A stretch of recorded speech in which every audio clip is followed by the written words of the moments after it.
So we started this new season with a very difficult subject, and I've worked really hard to expand this conversation as much as possible because it's something that is dear to my heart.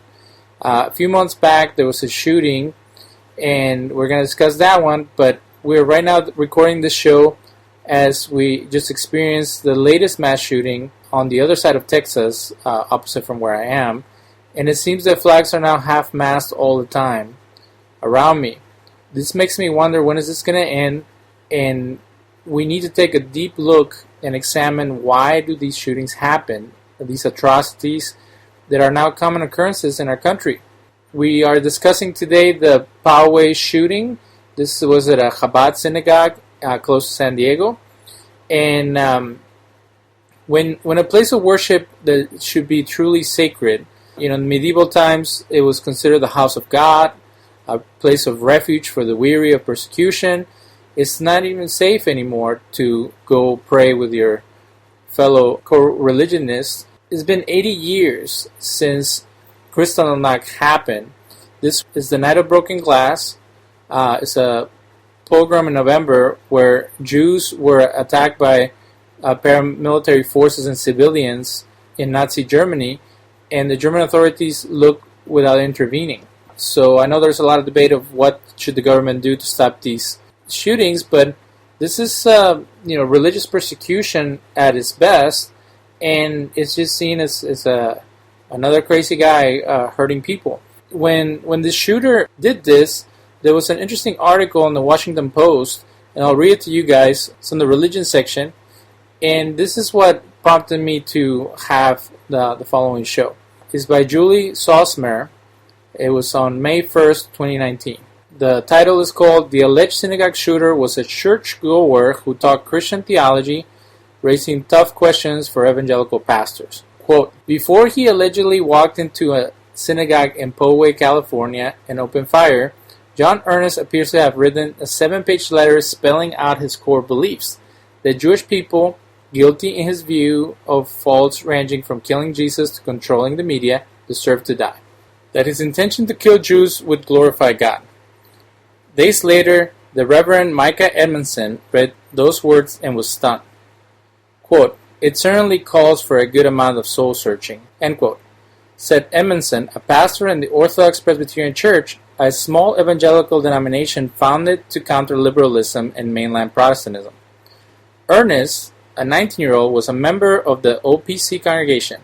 His father was an elder, he attended regularly, and in the manifesto, the writer spewed not only invective against Jews and racial minorities, but also cogent Christian theology. So the pastor read those 7 pages trying to understand, quote, "We can pretend as though we didn't have some responsibility for him. He was radicalized into white nationalism from within the very midst of our church," end quote, Emerson said. Ernest's actions on Saturday in Poway where he allegedly killed one Jewish worshiper and injured a rabbi, a child, and another synagogue goer, have spurred debate among evangelical pastors about the role of a certain stream of Christian theology in shaping the young man's worldview, which allegedly turned deadly on the last day of the Passover holiday.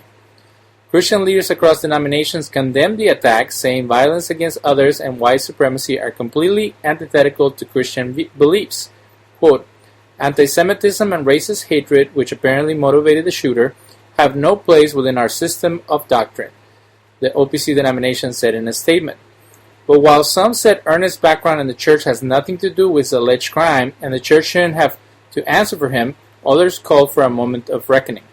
Some drew comparisons to Muslim communities asked to account for terrorist attacks and worried that they could be in the same position when the shooter claims to be a faithful Christian. Quote, "When there's an act of radical Islamic terror, somebody claiming they are motivated by their Islamic faith, if they were going to call upon moderates in Muslim communities to condemn those things, we should do the same.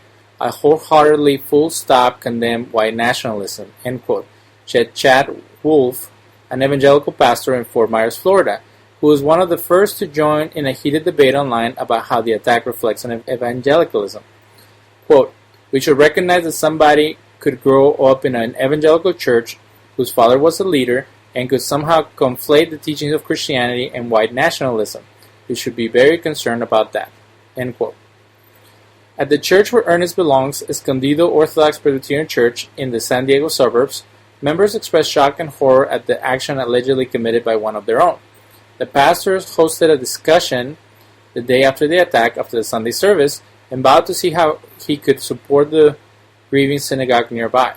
Ernest's family, which includes 5 siblings, published a statement saying their son's beliefs do not match their faith and horrified them. In the manifesto, the writer said that he did not learn his white supremacist belief from his family.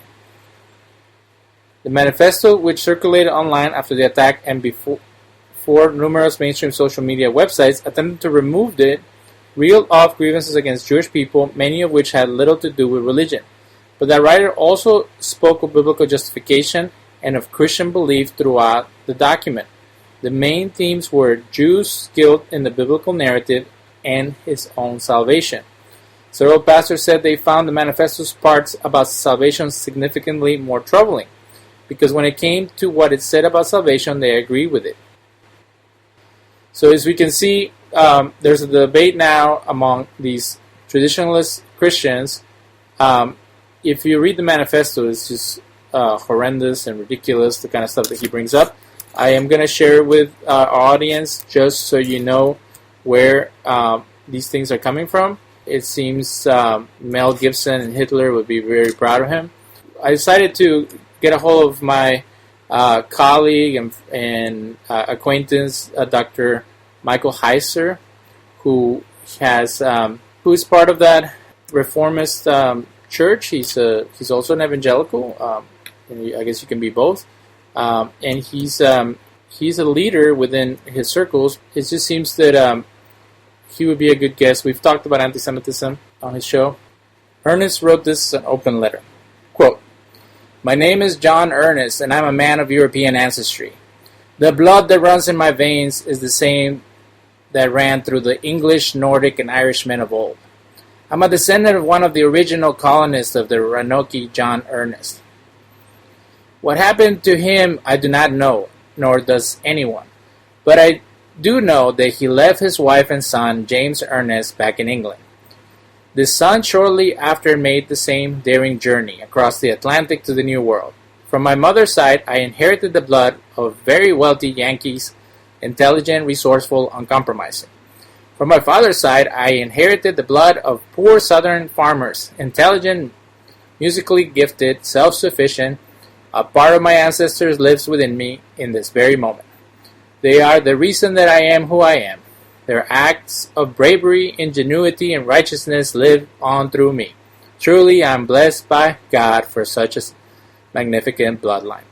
We're reading the manifesto of John Ernest, the shooter of the Poway Chabad Synagogue near San Diego. The reason that we're reading this is because we're doing a show on his background and how he used religion to justify his attack. We're going to start up the second part of what was available online for his manifesto.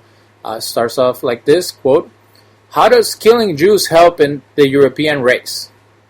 The European race is doomed. What are you talking about?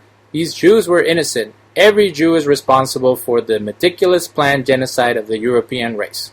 They act as a unit, and every Jew plays his part to enslave the other races around him, whether consciously or subconsciously.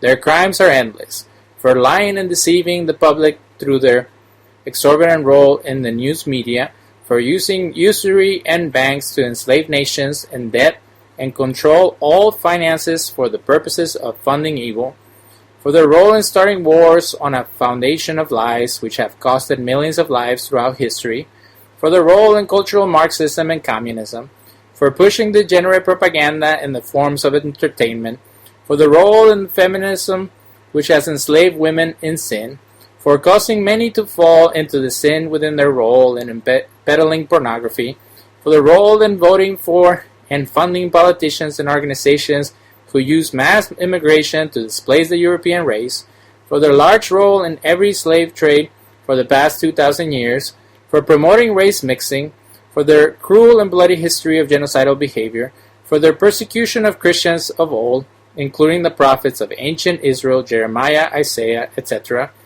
members of the early church, Stephen, whose death at the hands of the Jews was both heart-wrenching and rage-inducing, Christians of modern-day Syria and Palestine, and Christians in white nations for their degenerate and abominable practices of sexual perversion and blood libel. You're not forgotten, Simon of Trent. The horror that you and your countless children have endured at the hands of the Jews will never be forgiven. For not speaking about these crimes, for not attempting to stop the members of their race from committing them, and finally for the role in the murder of the Son of Man, that is the Christ. Every Jew, young and old, has contributed to these. For these crimes they deserve nothing but hell. I will send them there. End quote. I don't mean to make fun of him. The voice that I was using was kind of like the voice that you would think of someone who's malicious and wickedly inspired to write such filth. And in the past, I've used different voices to quote anti-Semites throughout history when I did a reading of a book that talked about persecution of Jews. So it's just for dramatic effect. But as you can see, it's just a rambling of a lunatic. No, this is like very methodical. Why? Because if you read any anti-Semitic blog or conspiracy theory online, it's the same old stuff. And he's surprised and he's complaining about what happened to supposedly a Catholic child, that it is a conspiracy and there's no proof of it from the 1400s. So they're piggybacking on paranoia. Have you guys heard of the satanic ritual paranoia of the 1980s? That stuff was happening all the time in medieval Europe, and now these people who supposedly care about history are bringing up stuff that nobody even knows about and trying to pin it on modern people that had nothing to do with it.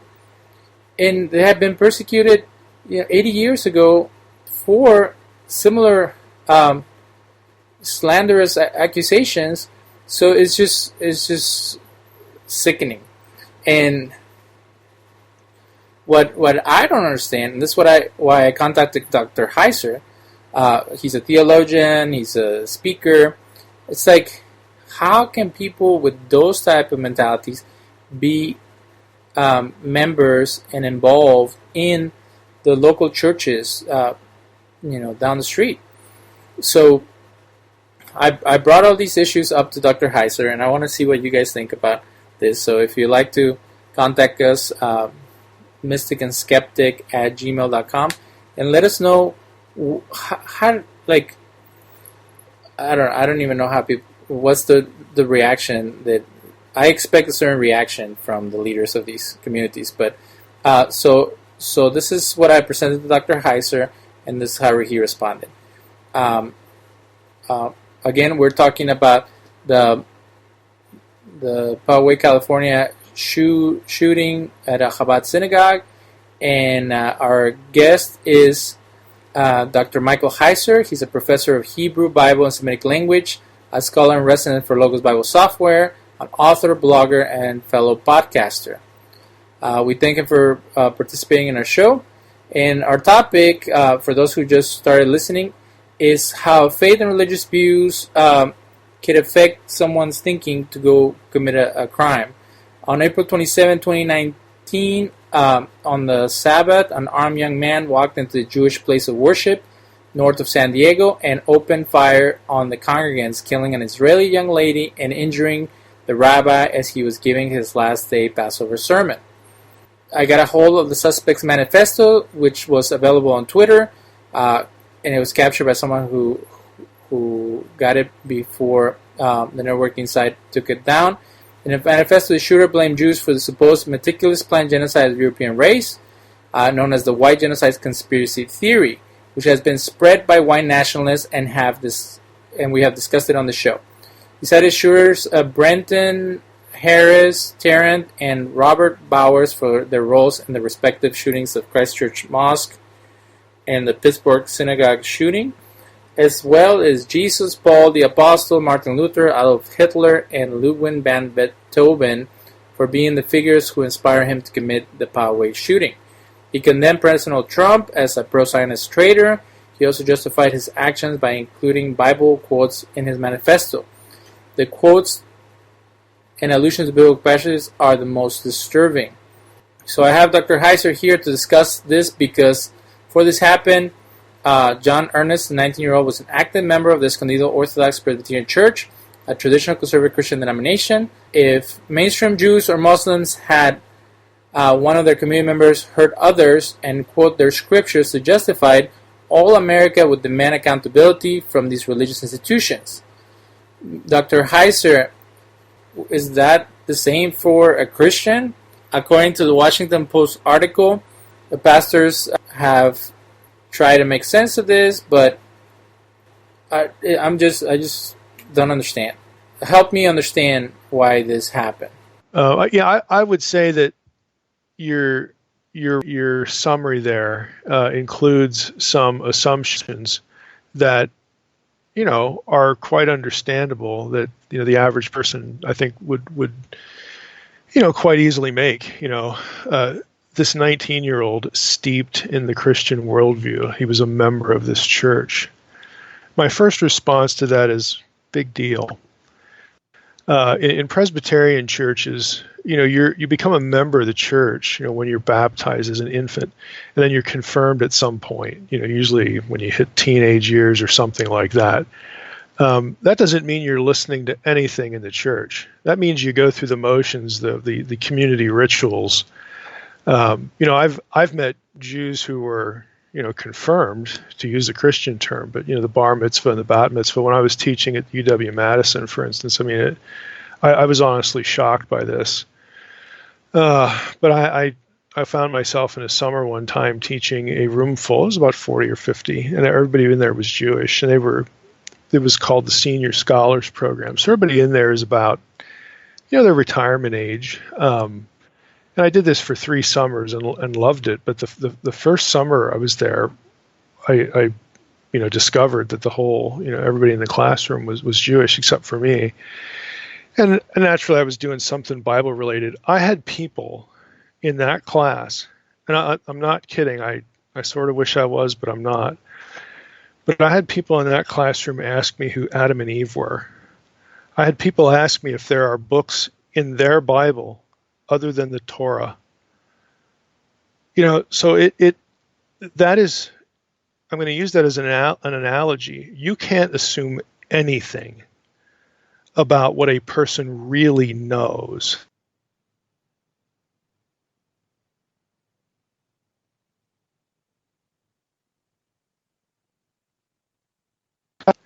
So there's a problem with the assumption there. The second issue is, I don't know anything about this Presbyterian church. If they're Orthodox Presbyterian, they're not teaching that it's a good idea to go kill Jews, and they're not teaching that the Jews, are responsible for everything. There's probably a bunch of supersessionists in there.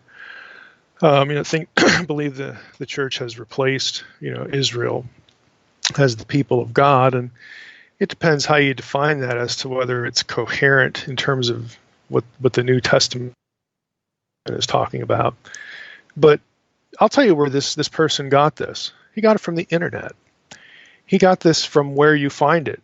It's where it's ubiquitous. This is the problem, not just within the Christian community, but honestly, it's a problem, really within any community.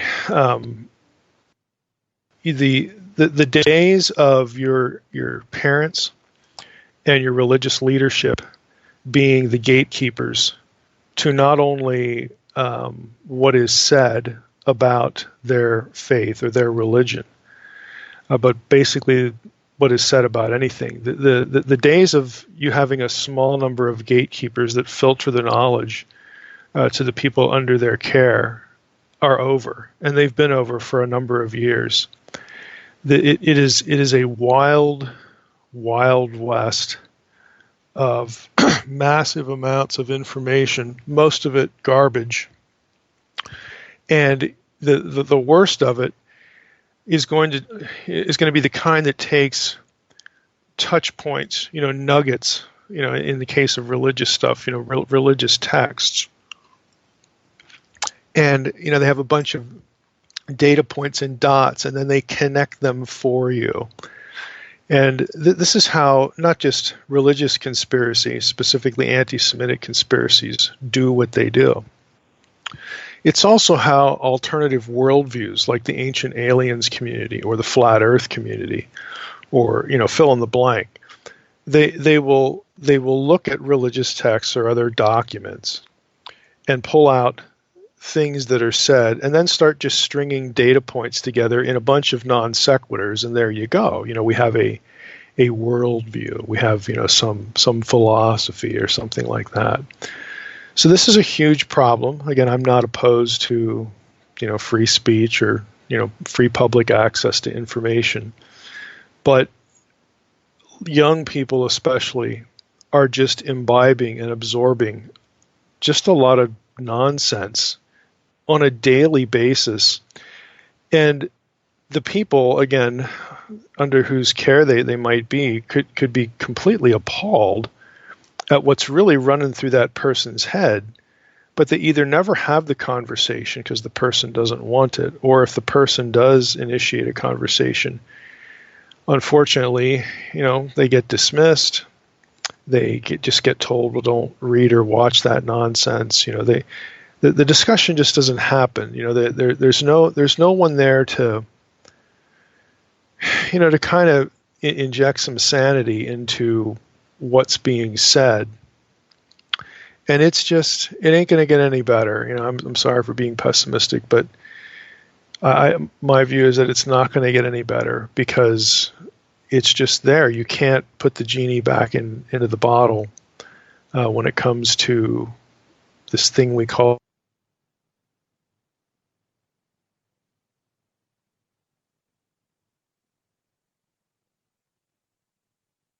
and start taking this information or the access to the information seriously and saying, look, you're going to run into this.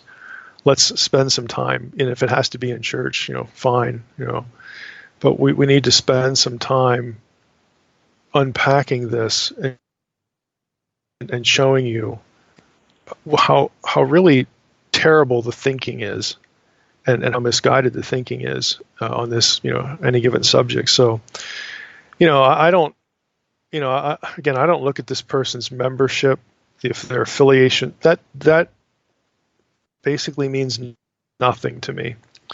I have spent 20 years teaching lots of undergrads. They grew up in church. Oh, they're Christians. They have memberships and things, and they don't know squat.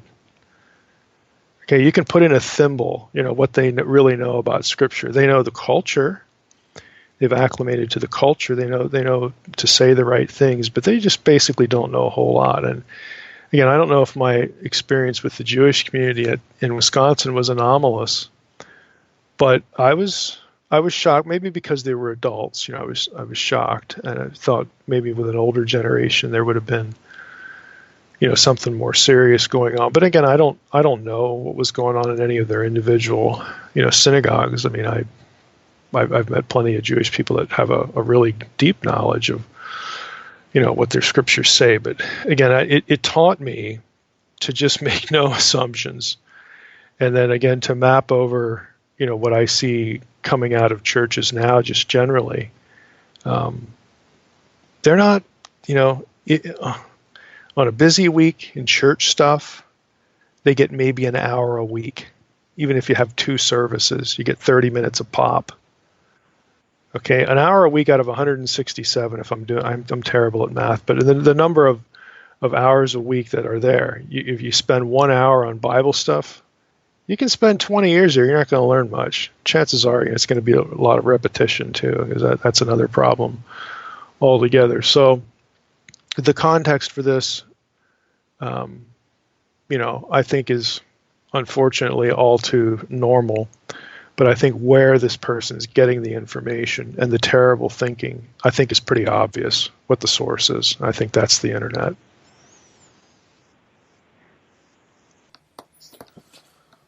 Well, so we've done multiple shows about anti-Semitic ideas and the way that people put together conspiracy theories, but the most shocking aspect of his manifesto was a particular allusion to a verse, and you're famous for giving people context and the tools to be able to think critically about the Bible and be able to interpret things from its original context. So one thing he said that I would like to get the correct interpretation based on it, on your perspective, is he said that the Jews killed the prophets. And then he goes and they kill a bunch of other people. And it seems like he was alluding to Matthew 23:37 through 38. And, you know, I've been trying to wrap my mind around that.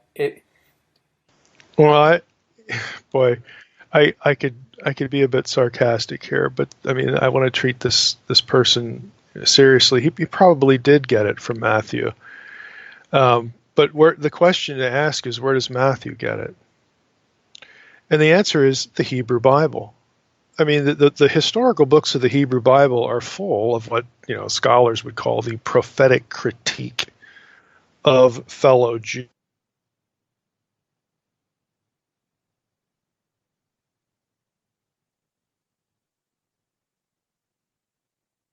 Even other prophets, like Jeremiah 22 and 23.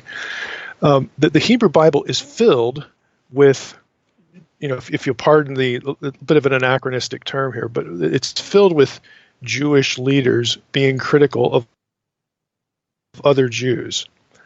It's I don't know. Again, I could be a little sarcastic and say this kid, and maybe he never even heard a sermon on it or had no exposure to it at all.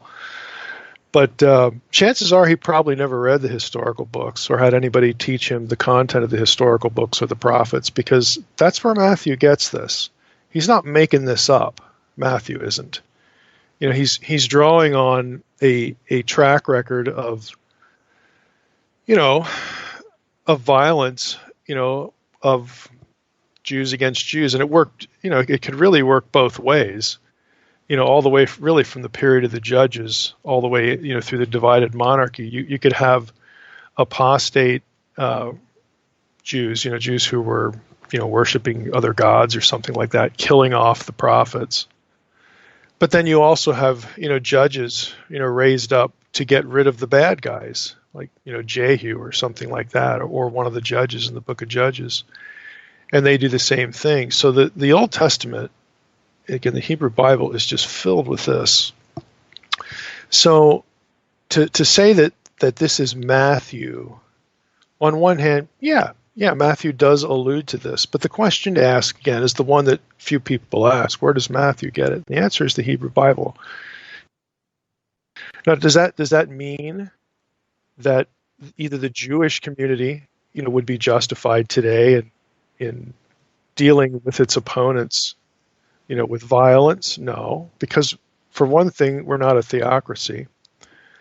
You know, for another thing, even some of those actions, you know, sort of skip the ethical component, you know, of how Israelites were supposed to relate to each other, you know, and all this sort of thing. And the same thing goes for the Christian community. You know, we're not a theocracy.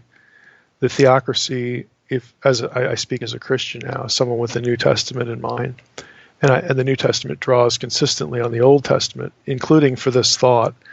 But the theocracy was planned by God to be obsolescent. It was planned to go away. How do we know that? We know that from the prophets, because the prophets talk about Gentiles being brought in and becoming priests in Jerusalem, you know, to the Most High. I mean, that was never the end point, you know, the planned end point of what God was going to do. He was going to create this thing that later in the New Testament gets called the church. Okay, he could have called it something else. It just means assembly, community. But it was a circumcision neutral thing. And you will read, you know, in the Hebrew Bible, this vision, you know, especially latter chapters of Isaiah, you'll read about this vision of the community of God being inclusive. You know, so, you know, there's really nothing here that's uniquely Christian. There's nothing here that, you know, says, well, you know, we ought to behave like the judges and prophets of old in a theocratic setting. There's no legitimacy for that. But again, I can sit here and say that because I've I've tracked this material a lot, but the average person in a church is barely exposed to any of it. But they'll read a verse somewhere, either on their own or in some document on the internet, and then they won't even ask, the most obvious interpretive questions about it. So it's really unfortunate. Again, I tend to be a bit of a pessimist here, that I don't think it's going to get any better, because you can't put the genie of the internet back into the bottle. So Mr. Heiser has just corroborated one of the concerns I've had, that unsubstantiated accusations against Jews are very common in the Christian world. There's a website called tectonics.org, Tecton Education Apologetics Ministry, which asks the question, did the Jews kill their own prophets? The author actually says that there's a passage in 1 Thessalonians chapter 2, verse 14 through 15, where Paul says the following, quote, "For you also have suffered like this of your countrymen, even as they have of the Jews, who both killed the Lord Jesus Christ and their own prophets, have persecuted us, and they please not God, and are contrary to all men." End quote. He says that this charge made by Paul is virtually unsupported by scriptural evidence. The way to get around it, he says that there are books that were written by prophets that are not that well known, and they were lost to us, and there it talks about how prophets were killed by fellow Jews. The issue with this is that it's just another way of stretching historical truth to fit their theological perspective. One of the most difficult passages is the passage in Matthew 23:37, where Jesus says, quote, "Jerusalem, Jerusalem, you who kill the prophets and stone those who sent to you. How often have I longed to gather your children together, as a hen gathers her chicks under her wings, and you were not willing." End quote. So in this passage, Jesus is making an accusation that is also not easily validated. I'm going to quote the two verses that some people might be talking about from the Hebrew Bible. According to 2 Chronicles chapter 24, verse 20-21, this is from the New King James Version. This is one of the passages that Christians use as evidence for both Jesus and Paul being correct about the accusation of Jews killing fellow Jews in the time of the prophets. Quote, "Then the Spirit of God came upon Zechariah, the son of Jehoiada, the priest, who stood above the people and said to them, 'Thus says God, why do you transgress the commandments of the Lord, so that you cannot prosper? Because you have forsaken the Lord, he also has forsaken you.' So they conspired against him, and at the command of the king they stoned him with stones in the court of the house of the Lord." End quote. The first passage. Second passage is Jeremiah chapter 26, verse 20 through 23. This is from the New International Version. Quote, "Now Uriah, son of Shemaiah, from Kiriath Jearim, was another man who prophesied in the name of the Lord. He prophesied the same things against the city and this land as Jeremiah did. When the king Jehoiakim and all his officers and officials heard his words, the king was determined to put him to death. But Uriah heard of it and fled in fear to Egypt. King Jehoiakim, however, sent Elnathan, son of Achbor, to Egypt, along with some other men. They brought Uriah out of Egypt and took him to King Jehoiakim, who had him struck down with a sword and his body thrown into the burial place of the common people." End quote. And then there's the passage in Life of Elijah where it talks about many prophets being killed by the Phoenician queen Jezebel. So here we have the passages that are used to justify this hatred of Jews. You can go down the line and create other historical cases, but this is where the idea of Jews killing their own prophets comes from.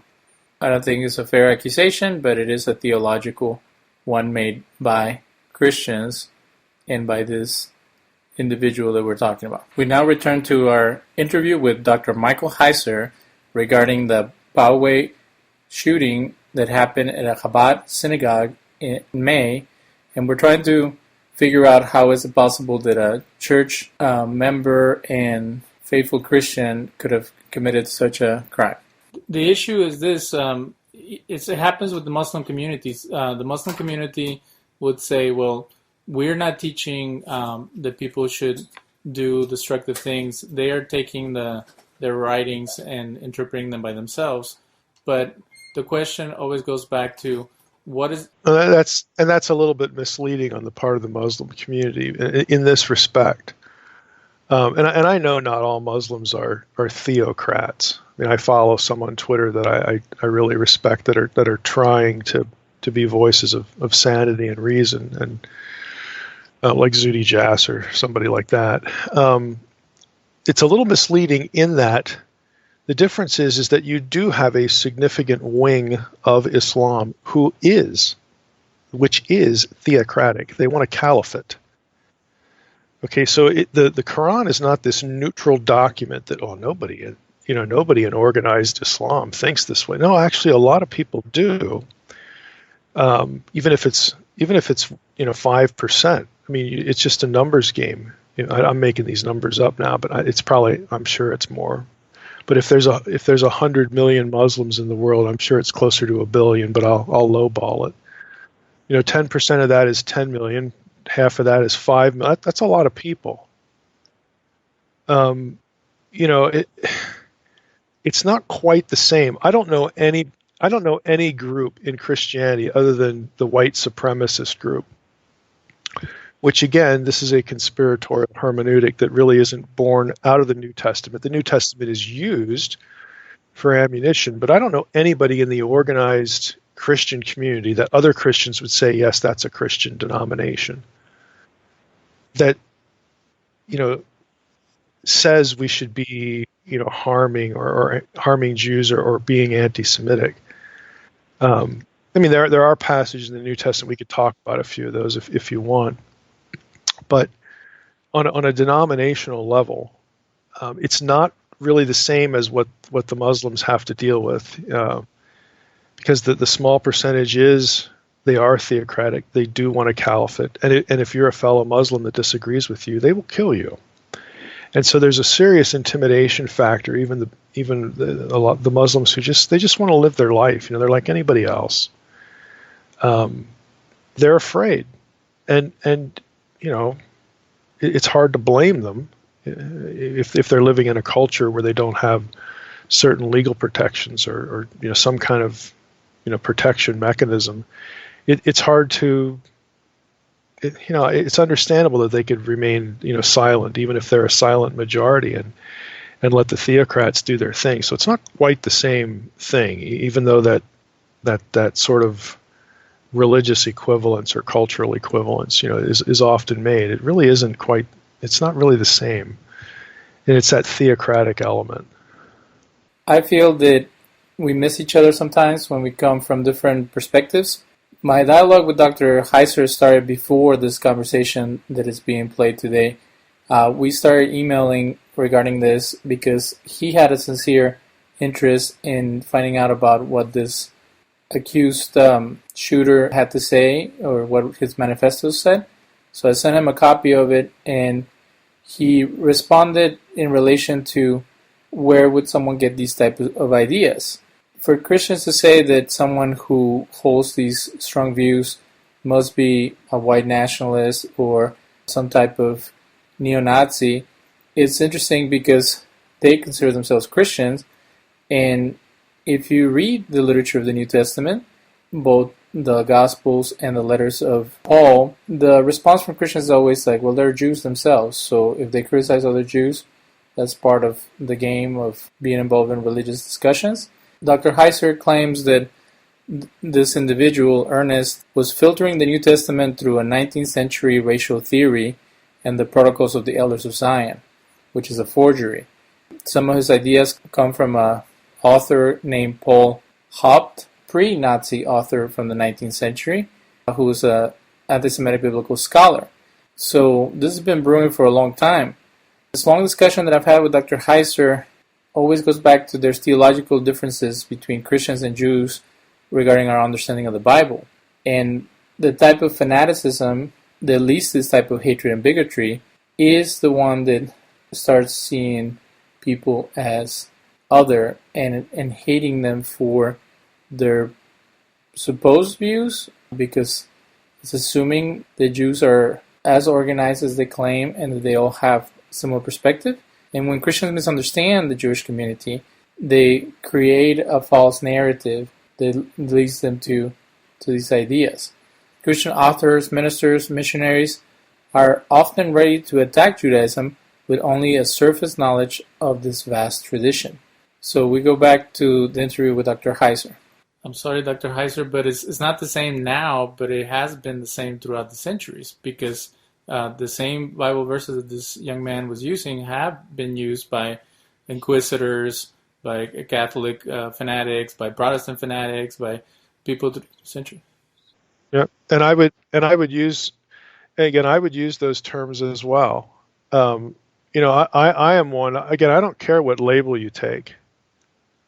The church at Rome, and again, this isn't a slam on modern Catholics today, but it's a historical reality.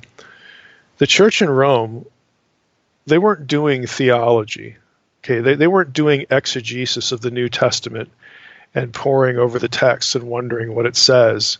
They somehow would miss things like the Sermon on the Mount. They're doing theocratic politics. The Church of Rome is a political institution, and it was since the 4th century. It's what screwed it up. Jesus never advocated the merging of church and state. In fact, he advocated the exact opposite. But when you merge the church and the state, then the church and its teachings become a political tool, and that's absolutely what happened with Catholicism, and even the Reformation contexts.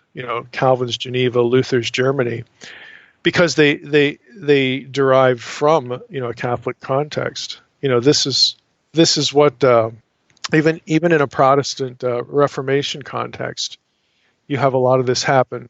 Because that's the model that they're used to. They're used to a church-state marriage. Again, this is something Jesus explicitly denied. Render unto Caesar the things that are Caesar's, and to God the things that are God's. Nowhere did he advocate a church-state. And when you marry those two things, this is what you get is you get medieval Catholicism. You get baptizing political persecution with religion. And to me, that is not New Testament teaching. It's not New Testament Christianity. I don't care what label you stick on it; it isn't. But when you look in in hindsight in history, you're right. There is a lot of it. And it should have been, and it should be now absolutely condemned, and it should never be repeated. But you can't undo, history either. The Catholic Church, nowadays isn't running around, advocating this, thankfully. At least, I guess, publicly or whatever. Maybe there's somebody in there that is, but this is what you get. This is what you get when you violate the New Testament teaching. That's what you get. You ignore Jesus' admonition to keep these things separate, and when you don't, it grows into this monster. That is horrific and did horrific things. I have to respond to Dr. Heiser's claim that Jesus never fused state and church. In those times, religion and national sovereignty were always fused together. That's why the Israelites fought against the Romans several times to get them out of their land so they could worship God freely. And they fought the Greeks and other kingdoms for the same reason. So this idea that Jesus was free love hippie who did not have any national aspirations or religious institutions in mind flies in the face of the New Testament, where he talks about governmental institutions such as the temple and going there to cleanse yourself or to show if a miracle happened to the priest. He shows regard towards the leaders of that time by saying that they sit in the seat of Moses. He has stories about people giving taxes to the temple. He also partakes of temple festivities, even though he makes a demarcation between being subject to the Roman Empire. He's always talking about the kingdom of God. And what is the kingdom of God? A theocratic kingdom, just like the one that Moses enacted at Mount Sinai. I don't know where he was going with this, but it seems a little disingenuous to portray Jesus as some type of revolutionary against the state. He was a revolutionary against what he thought to be corrupt leaders, from what we gather from the historical record. But his revolution was not based on violent overthrow. It was meant as changing the hearts and minds of the common folk. But there was always this tension among him and the apostles regarding bringing back theocratic kingdom that every apocalyptic and eschatological group of that time was waiting for. And even the ones that weren't eschatological wanted some type of freedom of worship.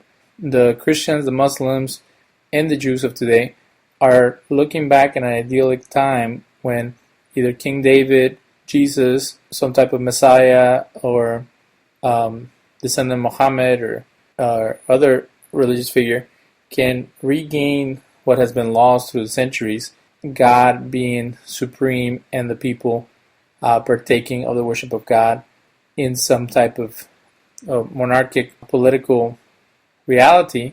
Again, it seems convenient to change Jesus. They even call him a king. What is a king? If he was proclaimed by his followers as the king of the Jews, that means that he's the king of the worshippers of the God of Israel, who are all members of a theocratic state, and he is the religious and political leader of those individuals. And even if the kingdom is a spiritual kingdom, it still holds connotations of there's rules, there's certain covenantal responsibilities from the members, and that is in relation to other kingdoms and other powers in the land of Israel, pre-Roman Palestine, as it was called, after the destruction of the temple and the banning of Jews from Jerusalem and the Holy Land. Well, it happened during Nazi Germany with the churches working with the Nazis. It happened during a lot of different periods in Christian history. But what I'm giving you an opportunity is to help people, because one way to look at someone like this, like he's just crazy, he's gonna look for issues to try to justify his actions. But there is in the study of radicalization, there is a point where a person can turn around, when someone can actually be saved, per se, from heading in that direction. And I think that's where, they've been working with imams and with, trying to reform supremacists and stuff like that, to say, well, if they would have had a chance to look at it from a different perspective, or to be more faithful to the source or something like that, then the person wouldn't have kept on going and building up their premise for violence. Yeah, it is kind of interesting. Now, I don't have you read anything just recently, and I can't remember where I saw this. I bookmarked it, but I haven't read it yet. There was something online about sort of testimonies of white supremacists, like what turned them around. Have you read any of that? Because I know, like I've heard of different stories, but go ahead. Yeah, I know in the Muslim community, I mean, for those for whom this is totally intentional, I mean, they start them from very young. Almost as soon as they can talk, they're teaching them, radical ideology. And I mean, I've read a few testimonies in the Islamic world, where it was basically relationships, with believers. In some cases, some fairly dramatic things, but I haven't read the same thing for the white supremacist community. I'm just wondering, in your experience, do they tactically do the same thing? Do they start people really young, or is it something along the way? Well, you're familiar with the Westboro Baptist group, right? Yeah. Oh, yeah. Yeah. So they're an example of how, and we can talk politics, but people who are afraid of others, they build up their premise based on, the homosexual community is destroying America, or the Jews, or... Do you know if Westboro is an anti-Semitic group, or is it just the gay thing with them? Here, Dr. Heiser sets me up for a failed attempt at explaining how when you start attacking one group, it's really easy to go down the line and attack everybody else. And people can debate regarding morality and views regarding sexuality, but it's really easy to take an idea and then run with it. So if the Bible condemns some type of behavior, it's easy for people to jump between we don't agree with that, we don't accept that, to these people don't deserve to live. And what I'm asking Dr. Heiser is for Christians to renounce any type of bigotry, because if you claim that your religion is right, why can't you do it in a loving and a compassionate way and treat people with respect, and then maybe you can change their minds. When it comes down to anti-Semitism, no matter what the Jews do, even if they accept Christianity, they are persecuted and hated for their innate evil. And this is coming straight from the Inquisitors and Nazi Germany, where Jews who had no semblance of Judaism or Jewish life were still persecuted out of this blind hatred. And when it comes down to anti-Semitic and anti-Jewish readings of religious texts, this is where we need to work together to avoid that. If you listen to what is coming on the interview, he discusses theological differences between Jews and Christians, but it's an easy jump from a theological condemnation to a racial condemnation to some type of way to address the elephant in the room that comes from someone not having the right allegiance. And if you talk again about church and state, now you have individuals demanding allegiance to their king and their religious figure, and if you don't do that, then your life is not worth living. Back to the conversation with Dr. Michael Heiser regarding the Poway Synagogue shooting committed by John Ernest. And in the last episode, he asked me, what did I know about the Westboro Baptist Church? It's interesting because they are a very well-known group of provocateurs. He was asking me if they had anti-Semitic hatred just like this young man did. It is documented by the Anti-Defamation League that in some of their articles on their website, such as one published on October 6, 2011, the Westboro Baptist Church describes the Holocaust as God's punishment on the Jews. The founder of, or the leader of the group, says the following on Westboro Baptist Church frequently asks questions, what do you think of the Jews? Quote, the only true Jews are Christians.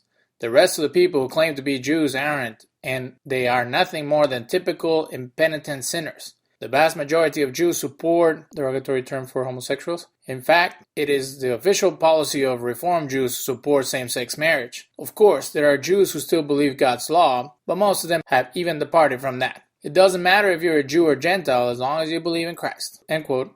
That was November 17, 2006. And then in an article by the Defamation League, they also quote the leader. The article is called Extremism in America's Westboro Baptist Church, in their own words, on Jews, from October 11, 2011.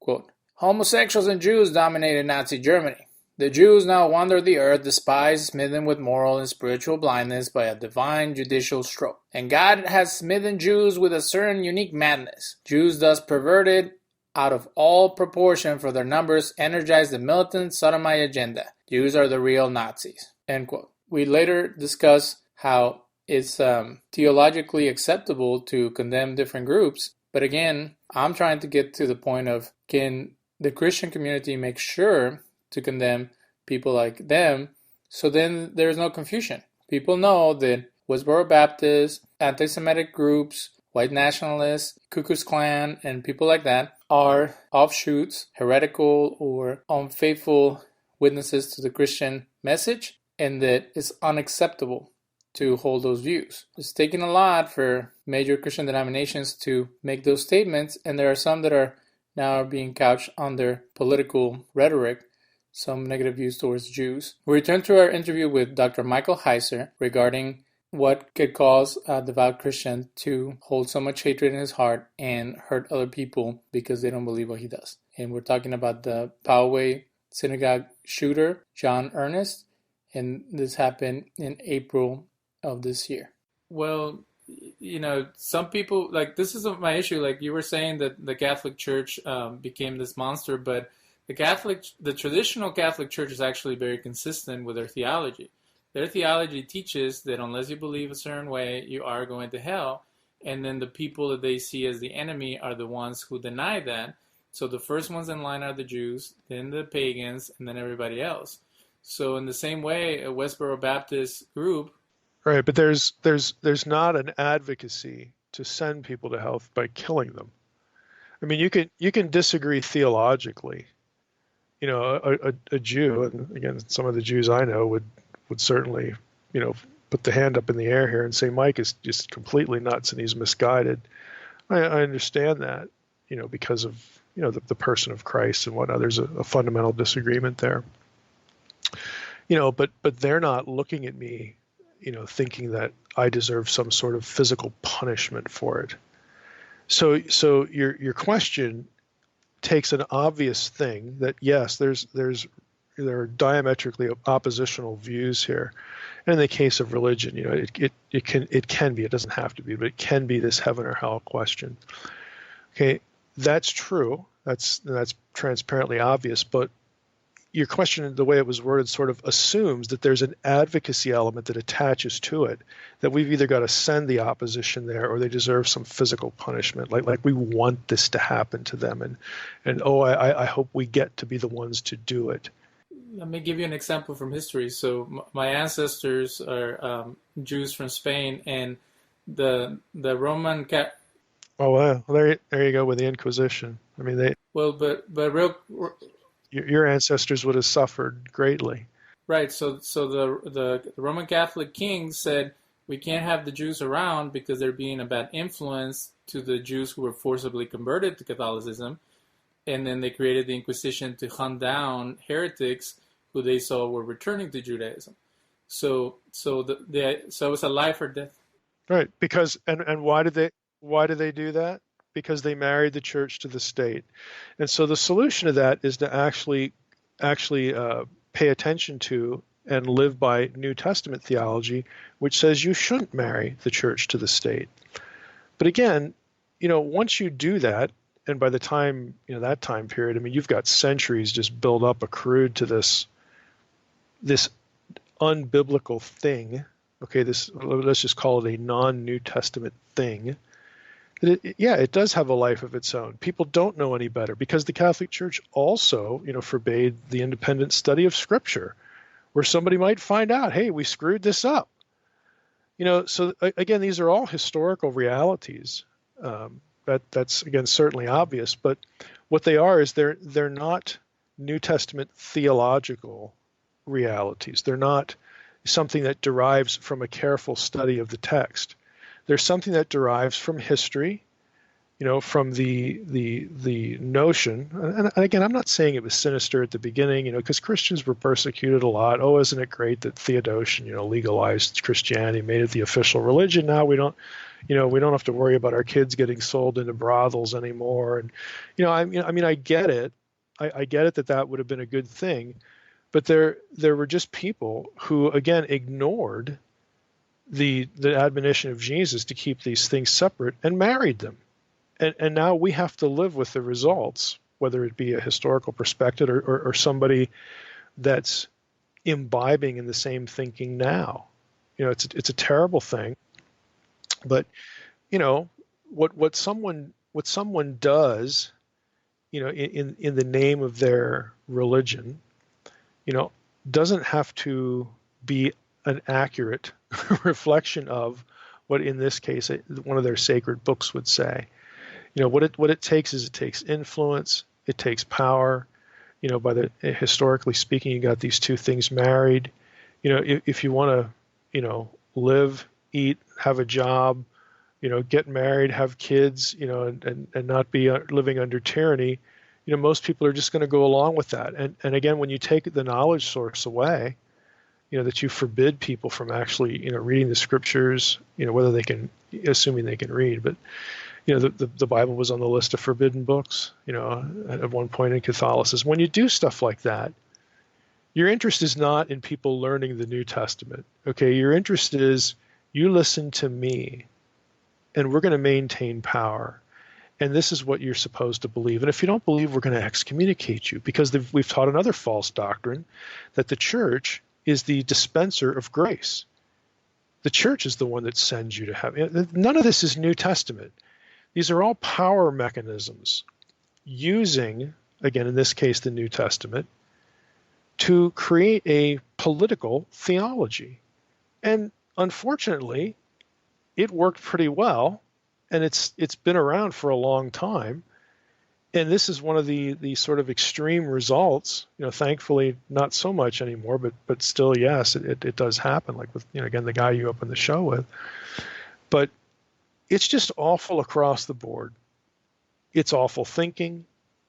I would be willing to call it just a slander of the New Testament. I think it's a slander of the Hebrew Bible to use the prophetic, stuff.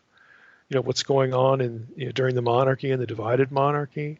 I think that would be a slander of the text. That isn't what the text is supposed to tell us to do in terms of our life. I just see bad thinking everywhere I look here that is entrenched culturally in history, unfortunately. So, Dr. Heiser, if one of your students came up to you and he was ranting about how the Jews have messed up the world, but then he went into they killed Stephen, they're killing Palestinian and Syrian Christians, they are destroying the moral fabric of America, how would you counter, or even you wouldn't waste your time? Am I in a good mood or a bad mood when I encounter that? But the question is, if most people say, well, I don't want to waste my time with a crazy guy, isn't there like a responsibility to kind of try to gear the person in the right way? Yes, there is. There is. And this is why, I don't know if you're familiar with my Middle Earth analogy, but I am a scholar that does spend time in what I affectionately call Christian Middle Earth, where you have a lot of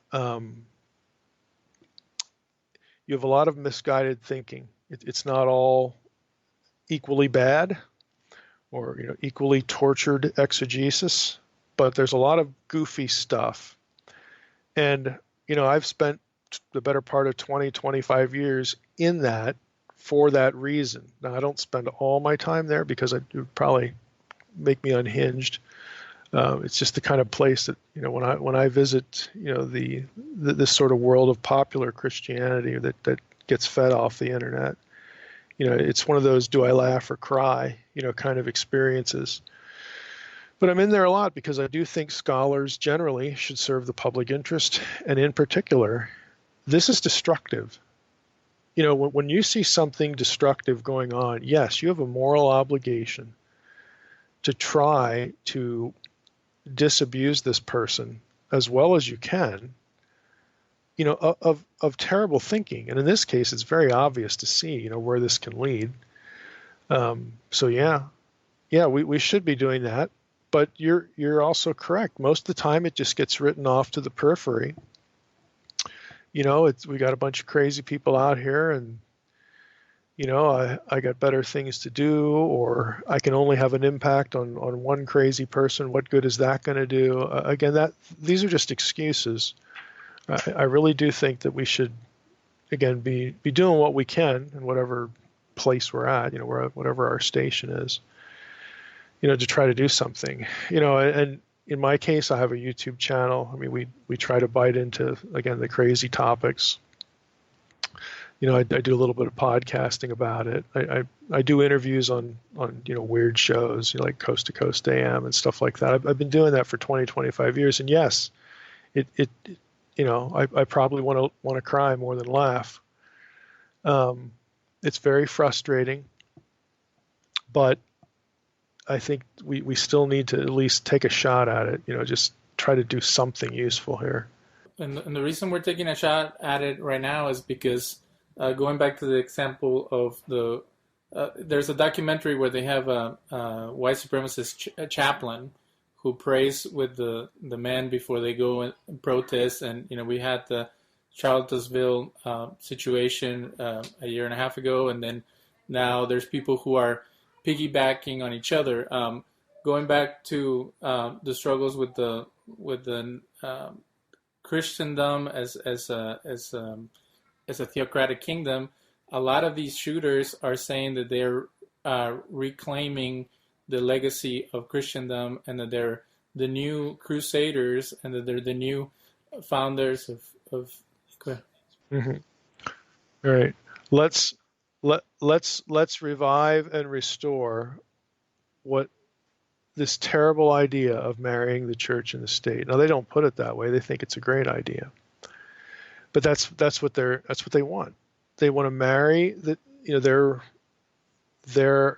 understanding of their faith, specifically to, in some cases, nationalism. In some cases, it's bigger than nationalism.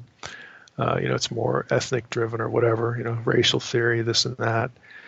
But at the bottom, the underlying all of this is, let's revive and restore a really crappy idea. An idea that specifically Jesus said, no, don't do that. That's where they're at. But and you ask, well, why do they do that? Are they just dumb? Well, I think in many respects, they don't look. If the leadership does look, they're fueling this because, they want power. Why does